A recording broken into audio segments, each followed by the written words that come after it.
We were here last week. We talked through, in brief, two of the four kind of big ideas that have emerged over our 3 months of reading and talking together, having some consultants come in from the outside and give us their perspective on how we can do this love your neighbor thing as a church better. How we can get more specific about what that means for us based on our present and our past. Last week, for instance, you heard me talk about this. This is, I will remind those of you who were not here last week, this is an answer to what we heard the most from our small group conversations about our Love Your Neighbor mission, which is that we lacked a way to really connect well together about how we can support each other in our individual, interpersonal, love your neighbor efforts. We needed a system. Well, this is the answer to that. We are going to create a system where at any time, on Sunday morning, during the week, online, at any time, you can, in a very simple, straightforward way, talk about what neighbors of yours need prayer. What neighbors of yours might have a need that your church family can help meet. What neighbor of yours might need some counsel or advice that maybe the larger church family could be a part of being the solution for, and so on. If you didn't hear this last week, you can go online and it's recorded and you can find it. I'll send it around via email, etc. this week. We're working out the logistics as we speak. What you need to see is the big picture. You need to imagine what it would be like to learn to live in such a connected way that at any moment, if there was a need in your life, or there was a need in somebody else's life, in the church family, or in a neighbor's life, in a moment, we could connect as a whole in trying to begin to address those needs. 90% of which, by the way, are non-monetary.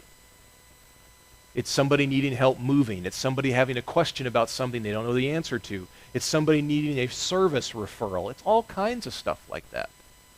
Well, we just need to do better connecting about that. And we call that the Love Your Neighbor Network. And we will work over the next few months in rolling that out for you. The other issue we talked about last week is very simply that as we looked over our church's life and history, we noticed that one of the kinds of neighbors, one of the kinds of people on the periphery that our church does really well at reaching out to and caring for and inviting into our church family is single moms, single women who may have gone through a divorce or may have been abused or for whatever reason are having to go it alone in life and feel stretched thin to do so. And so I said to you last week, we'd love to hear what you think about that. We think that this is part of the DNA of our church. And if that's true, then we would be wise to begin to find ways to focus or target more and more our efforts and our energy on these people. You think that's right? You can again hear what I said about that last week. Here are two more kind of big ideas that I'm going to present to you in brief this morning, and then as we go forward, we can dialogue about it more, and we'll talk more about specifics down the road. The first of them, of the big ideas, has to do with one of the healthiest parts of our church, which is our adult small groups, what we call our groves. Over and over, what we heard over the last 3 months, especially from our consultants, is you need to make sure that your adult small groups are a vital part of this Love Your Neighbor mission that your church has. And for some of the groups, they have been. They care for each other really well. That's part of loving your neighbor, sure. Some of them have, on occasion, reached out to people and worked together collectively to care for a neighbor of someone in the group. That's great. But it's been infrequent, only occasional. Well, the wise counsel that we got is that we need to make sure and we need to find a way where our love your neighbor purpose as a church is integrated into our small group life. So the big ideas are that beginning in the fall, September of 2014, and as we train our groups to do this over the course of the summer, it would be the intent that every group at RiverTree always has a neighbor of someone in the group that they are collectively caring for and trying to invest themselves in. There are some great stories that we will tell you down the road, I hope, of the efforts of some of the small groups here already to do just this kind of thing. And in very many ways, they are the model for how the rest of us will behave. But imagine if you didn't have to do this love your neighbor relational investment on your own. Imagine if you could partner with your small group to do that. And all of you together could rally around one life and build a circle of support around this one person that you're really trying to care for. And you did it for 3 months or 6 months for a fixed amount of time to help them begin to get on their own feet, to get well, to make it through whatever transition they're in. Imagine what that would be like. Now, the other, maybe even more exciting and new thing that we're going to ask our small groups to do is a couple of times a year, we're going to ask you to have very intentional, purposeful gatherings with a few of your neighbors. Not because we want you to hand them a book and talk to them about Jesus. You can do that some other time. That's not what these meetings are going to be for. This is not for you to put any pressure on them to come to our church. That's not what these meetings are for. We want you simply a couple of times a year as a small group to host a dinner or a dessert with just a few of the people in your life who would qualify as your neighbors, and we just want you to talk with them. In fact, we'll give you the scripted questions that you can use. We want to listen to them. Have them tell us what their lives are like. Have them tell us what issues they see in their lives and the lives of those around them that we could make a difference in. We want to learn to be a church that listens to our neighbors, that doesn't just tell our neighbors what to do or how we want to help them. Something we haven't done a whole lot as a church is learn to be that kind of active, engaged listener to our neighbors.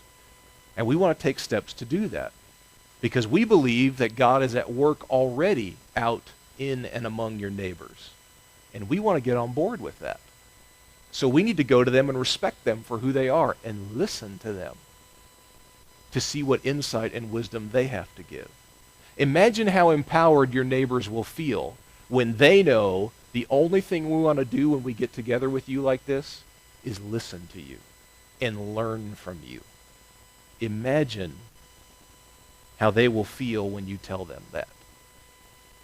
So, among the other things that our small groups do when they get together in their life throughout the school year together, imagine that we would the two things we would like to add to that are these two things that are explicitly about loving our neighbors together. Can you see that? Does that excite you to think about doing that together with the people here who are your best friends? I hope so. Now here's the fourth piece that we have learned over the last 3 months would be very important for us to put in place here at our church. It doesn't have to do with hippies. That was just funny. It has to do with something called a side door. Now, what's a side door? This comes from, by the way, some recent research on churches that do a really good job connecting with neighbors, especially neighbors who may be disconnected in some way from the Christian faith, neighbors who wouldn't readily associate with a group called a church. Churches who do really well at connecting with those people do it oftentimes through what the research calls a side door. What's a side door? A side door is something that doesn't happen on Sunday morning. So often one of the least effective things you can do to reach out to a neighbor in need or someone who needs a place of belonging and community or needs their spiritual needs addressed is to invite them to church on Sunday morning. Especially if they've been away for a long time, they're not going to come. Instead, what you do is you create side doors to your church's family and life, which have nothing to do with Sunday morning. They occur some other time. And these are events or gatherings or groups or classes that could be one time or over a period of time to which you can just invite your neighbors to participate, knowing that when they come and participate, they're going to get a chance to meet and mingle with your church family. And that then they can begin to feel like, hey, the invitation is open to you. If you need a supportive group of people around you to be your circle of support like my church is for me, there's room for you here. And we care about you. So, oftentimes these side door events look like a group of people at a church who share a hobby together. And a couple of times they'll get together throughout the year and very purposely invite a few friends to join in. It could be a shared interest. It could be a group or a class. It could be any number of things that you then very intentionally make, not just about the church family, but inviting other people that the church family knows, your neighbors, to participate in. And I'll get more specific about that in just a second. The goal should be for us as a church family to have somewhere between 9 and 12 of these simple side door events every year. Now here's the good thing. We already have a few. We just have to begin to think of them that way. Like, for instance, since it's most relevant today, our church has a fishing derby this afternoon. It was intentional by those who put it together that not only is it for our church family, all those in our church family were encouraged to invite their friends and their neighbors to come and enjoy an afternoon at the lake with us. Why? Well, because it's a side door event. And that may be the only way that some of those people will want to interact with us, to get to know us, to think, yeah, maybe life in a community like that is worth it. Maybe I need to belong like that. There are other things in our church's life that we already do that could be construed that way. And what we need to do is probably come up with just a few more that you would be willing to do or help with.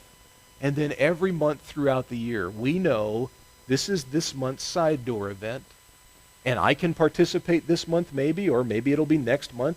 But this month, this is ours, and those who come to it can invite people that they know to come and just have a good time and enjoy the RiverTree family. And learn what it's like to be in a faith community where we belong and our brothers and sisters together. In fact, on the take-home exercises on your chair today, one of the things that you can do is begin to brainstorm for yourself. What in your life you might be able to bring to the table around which we can create a side door event. And we'll work on this and figuring out what the side door events might be that we can put in place throughout the summer, but get the big idea, see it for what it is. It's not that complicated. It's just learning to live your life, even doing what you already do, but inviting other people into it as a way of reaching out to our neighbors. Tomorrow online will exist what I presented last week coupled with what I presented today. But up there on the screen is basically what we, who were behind and listening to all of your learning and conversation over the last 3 months, these are really the 4 big ideas that seem to us to have emerged from that quarter of the year. This seems to be what we can tangibly do to put into practice what you told us, what our consultants told us, and now we'd like to know what you think. Tell us what you think. There, you'll notice in your leaflet, on the back of the leaflet, that I will be at a couple of local coffee houses more than normal this week. Drop by. Call me. Email me. Let me know what you think. Because in a couple of weeks, we want you to feel about this, that you understand it well enough to go, yeah, I think that's what God wants us to do as a church. It's not enough for me to think it. It's not enough for our steering team to think it. We want you to think it and to go, yeah, with everything we've talked about and everything we've learned together, this seems like the best way for us to put that into practice. So I hope that you take me up on that and you let me know what you think. Let me pause here and let me pray before we take the offering and sing one more song together.